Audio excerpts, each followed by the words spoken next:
Dios le bendiga, mis amados, grande, rica y poderosamente en el nombre glorioso de nuestro Señor Jesucristo.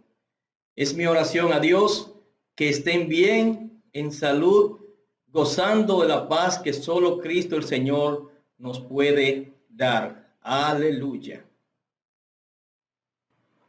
Les invito a leer conmigo en el libro de Efesios, capítulo 2, versos 8 y 9.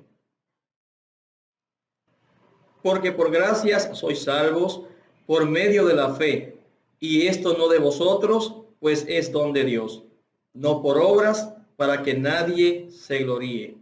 Aleluya. Salvo solo por la fe. Todo cristiano está llamado a vivir una vida de piedad. Es preciso que en nuestro andar demos frutos de obras buenas, pues las buenas obras dicen qué tan creyentes nosotros somos. En Santiago capítulo 2 y versículo 20 se resalta que la fe sin obra es muerta. En Efesios capítulo 2 y versículo 10 se nos enseña que somos hechuras suyas en Cristo Jesús para buenas obras. Pero estas obras no añaden escalones a la subida al cielo. Nadie puede justificarse por las obras. Mis amados, nuestras obras humanas delante de Dios son como trapo de inmundicia. En Isaías capítulo 64 y versículo 6, la palabra nos dice: si bien todos nosotros somos como suciedad y todas nuestras justicias como trapo de inmundicia, y caímos todos nosotros como la hoja, y nuestras maldades nos llevaron como viento.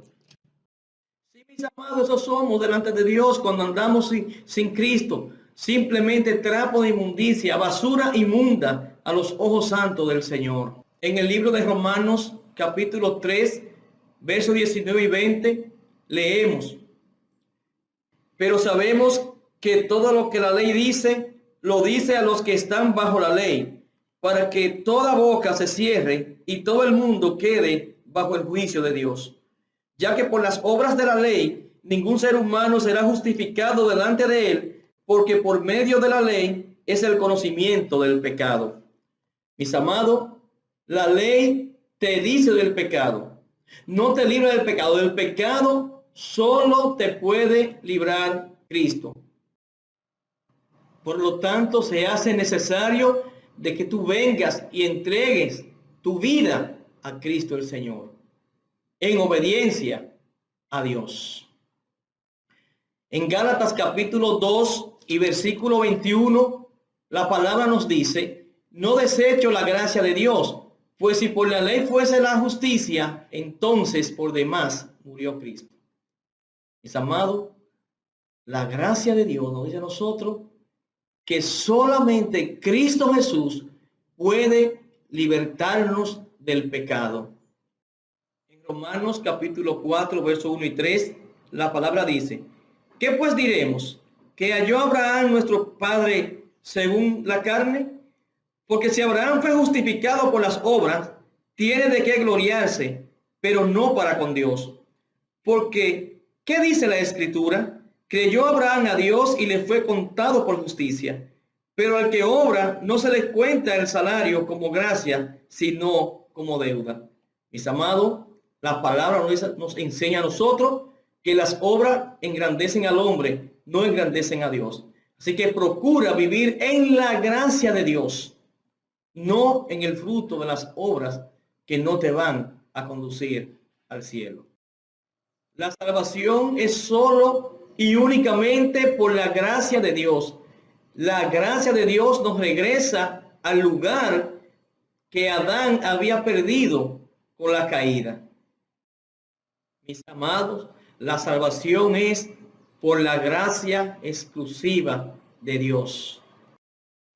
En el libro de Filipenses, en el capítulo 2, versículos 12 y 13, se nos invita allí a que nos ocupemos de la salvación con temor y temblor, porque Dios es el que produce en nosotros el querer como el hacer por su buena voluntad. Mis hermanos, vamos a ser obedientes a la palabra de Dios.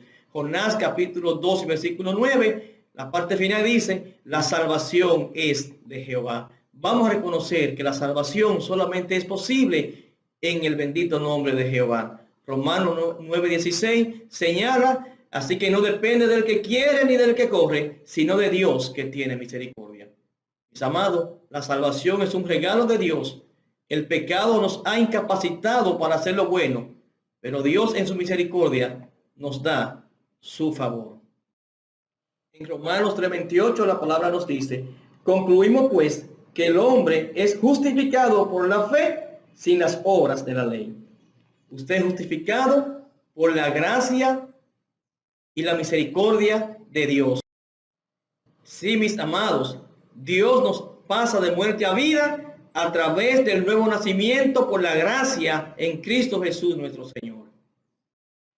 Sí, mi amado, Dios nos pasa de muerte a vida a través del nuevo nacimiento en Cristo Jesús. Así lo dice Juan capítulo 3 y versículo 3. Respondió Jesús y le dijo, de cierto te digo, el que no naciere de nuevo no puede ver el reino de Dios. Versículos 5 y 6.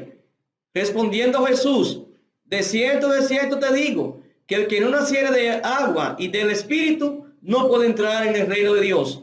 Lo que es nacido de la carne, carne es, y lo que es nacido del Espíritu, Espíritu es. Necesitamos del poder de Dios para poder ser transformado en la gracia de Cristo Jesús. Juan capítulo 5, versículo 24. De cierto os digo, el que oye mi palabra y cree al que me envió, tiene vida eterna y no vendrá a condenación, mas ha pasado de muerte a vida. Juan 6:40. Y esta es la voluntad del que me ha enviado, que todo aquel que ve al Hijo y cree en él tenga vida eterna, y yo le resucitaré en el día postrero. Mis amados, son las promesas de Dios para la persona que por la fe creen en él. Juan 6:47.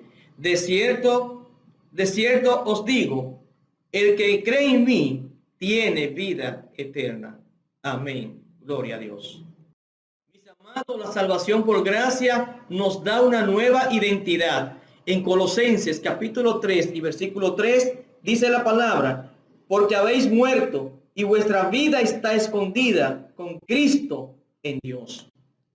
Tú has muerto al pecado, mi amado. Ya no tiene por qué seguir viviendo en él. Asimismo, según a los Corintios capítulo 5 y verso 17, la palabra nos dice, de modo que si alguno está en Cristo, nueva criatura es. Las cosas viejas pasaron, he aquí, todas son hechas nuevas. Hermano, la salvación por la gracia de Dios nos da nuevo deseo. En Romanos capítulo 6, versículo 14, dice la palabra, porque el pecado no se enseñoree de vosotros, pues no estáis bajo la ley, sino bajo la gracia. Ahora tenemos nuevo deseo de vivir, nuevo deseo de agradar al Señor. No somos como los del mundo que andan por ahí sin Dios y sin esperanza, desesperados de aquí para allá y de allá para acá, porque no tienen un sostén de vida. Ahora, mi amado, la salvación por gracia también significa disciplina por parte de Dios. Dios disciplina a todo aquel que toma por hijo. Así que si tú eres un nacido de nuevo, Dios te va a disciplinar cada vez que tú hagas las cosas que a Él no le agradan. Dios quiere que tú andes por el buen camino, haciendo su soberana voluntad. Sí, mi amado, en Hebreos capítulo 12, versículo 4 y siguiente, podemos ver esta disciplina del Señor, cómo se explica allí. Porque aún no habéis resistido hasta la sangre, combatiendo contra el pecado. Y habéis ya olvidado la exhortación que como hijo se os dirige, diciendo, hijo mío, No menospreciéis la disciplina del Señor, ni desmaye cuando eres reprendido por él. Porque el Señor al que ama disciplina y azota a todo aquel que recibe por hijo. Si soportáis la disciplina, Dios os trata como hijos, porque ¿qué hijo es aquel a quien el Padre no disciplina? Pero si se os deja sin disciplina, de la cual todos han sido partícipes, entonces sois bastardos y no hijos. Efesios capítulo 2, verso 1 nos recuerda: y Él os dio vida a vosotros cuando estabais muertos en vuestros delitos y pecados. Estábamos sin Dios, muertos en delito y en pecado, orgía, borrachera. Hacíamos todas las cosas malas que a Dios no le agradan. Pero ahora por su gracia, Él nos ha dado la oportunidad de estar delante de Él. Mis amados, seamos fieles a Dios. Con honestidad le digo, no sabemos a dónde este mundo va a parar en las situaciones que está, porque el hombre, a pesar de esta pandemia, no muestra fruto de arrepentimiento. Sigue en sus maldades, sigue en su pecado, sigue en sus orgías, sigue haciendo lo malo delante de Dios. Pero usted y yo estamos llamados a vivir por la gracia que Dios nos ha salvado, a ser ejemplo a los demás. Mis amados, vamos a acercarnos cada día más a Dios, porque la situación del mundo no es buena. No vamos a correr junto con el mundo, porque el desastre del mundo va a ser muy grande en aquel día. Siga siéndole fiel al Señor su Dios y Él os ayudará. Dios le bendiga grande, rica y poderosamente en el nombre de Jesús. Amén y amén.